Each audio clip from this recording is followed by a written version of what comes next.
Welcome to the Red Elephant Republican podcast, your weekly deep dive into the heart of conservative thought and discussion. I'm Brian Schoenholtz, bringing you the most thought-provoking insights and perspectives from across our great nation. Each week, we explore the issues that matter most to you, dissecting policies, events, and ideas through a lens of traditional values and modern conservatism. Join us as we engage with leaders, thinkers, and doers who are shaping the future of the Republican movement. Stay with us for compelling conversations, exclusive interviews, and a unique take on the political landscape as it unfolds. Whether you're a longtime party member or just curious about conservative viewpoints, there's something here for everyone. Let's get started and dive into this week's topics on the Red Elephant Republican podcast. December 19th, 2023, podcast 001, Red Elephant Republican, Stone Cold Killers. In the most recent chapter of Let's Erase History, liberals have taken up a new pastime, statue smashing. Forget baseball or apple pie. The latest American trend involves toppling stone and metal figures under the guise of progressive cleansing. And their newest target, the Reconciliation Monument. Because why appreciate history when you can demolish it?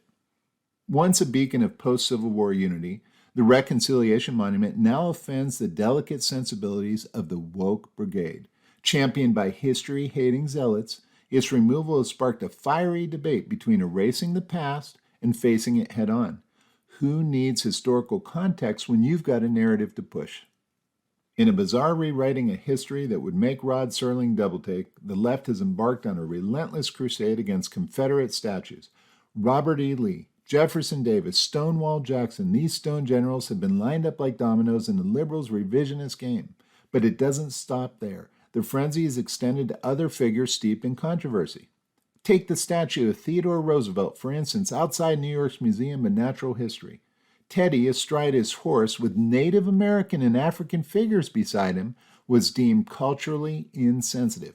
Or consider the toppling of the Francis Scott Key Monument in San Francisco. The man who penned the national anthem is now suddenly persona non grata in the world of historical markers. Even Abraham Lincoln hasn't been spared. A statue of Honest Abe in Boston, designed to commemorate the emancipation of enslaved people, faced backlash and calls for removal. Even the great emancipator seems not immune to modern-day statue critics' wrath.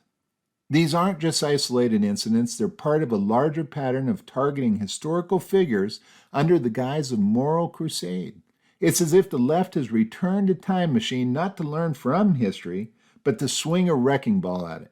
Each statue, whether it's a Confederate general, a former president, or a national figure, has become a casualty in this war against the past. This campaign of historical cleansing, carried out with sledgehammers and spray paint, is less about healing divides and more about erasing complexities. It's a simplistic solution to the intricate puzzle of history, where nuances are bulldozed in favor of a black and white narrative. As each statue falls, one must wonder what part of history will be deemed offensive next on this rocky road of selective remembrance. The Reconciliation Monument has now become the latest target in the liberals' cultural demolition derby. It's like they've turned history into a bad dating app, swiping left on anything that doesn't match their modern sensibilities. Preserve unity? No, let's smash it to bits. That's their battle cry, echoing through the halls of revisionism. Dismantling historical landmarks like the Reconciliation Monument isn't just misguided, it's a reckless erasure of our collective narrative. It's akin to blotting out pages of a history book because they don't align with today's woke standards.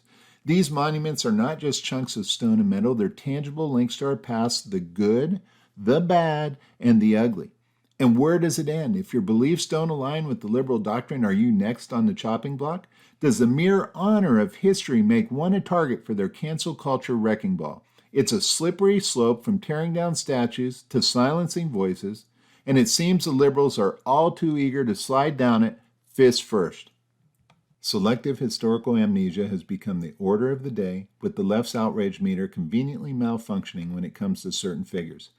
Take, for instance, the statues of Vladimir Lenin, a symbol of communist oppression standing unscathed in liberal cities like Seattle.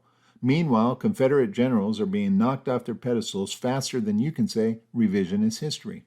This inconsistency extends beyond just Lenin. In Philadelphia, a statue of former Mayor Frank Rizzo, often criticized for his aggressive policing tactics, was removed amidst protests. Yet a short distance away, a monument of former Soviet leader Joseph Stalin goes unnoticed despite his notorious history of tyranny and mass atrocities. And let's not forget the statue of Christopher Columbus, once hailed as an explorer but now vilified as a harbinger of colonialism and genocide. Cities like Baltimore and Richmond saw his statues defaced or torn down, while controversial figures from other eras or ideologies somehow escaped the same scrutiny. The irony peaks with the case of Margaret Sanger, known for founding Planned Parenthood, but also criticized for her views on eugenics. Her statues and memorials stand largely uncontested despite her controversial legacy, especially in communities of color. This selective outrage highlights a troubling trend of historical cherry-picking, where the past is judged through a contemporary lens often skewed by current political narratives. While the Confederacy's dark legacy is undeniable, the left's approach of targeting only select figures while disregarding others raises questions about their motives. It suggests a political convenience in their historical condemnation rather than a genuine pursuit of moral rectitude. In this game of historical pick and choose, conservatives are left bewildered watching as the left rewrites the annals of history to suit their current agenda.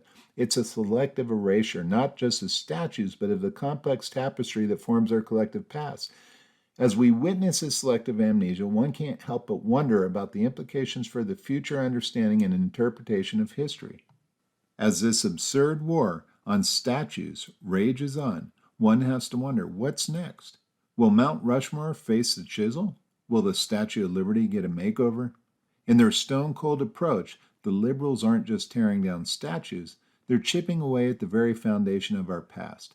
Who needs history when you have political correctness, right? While progress is necessary, forgetting or destroying our past is not the way to achieve it.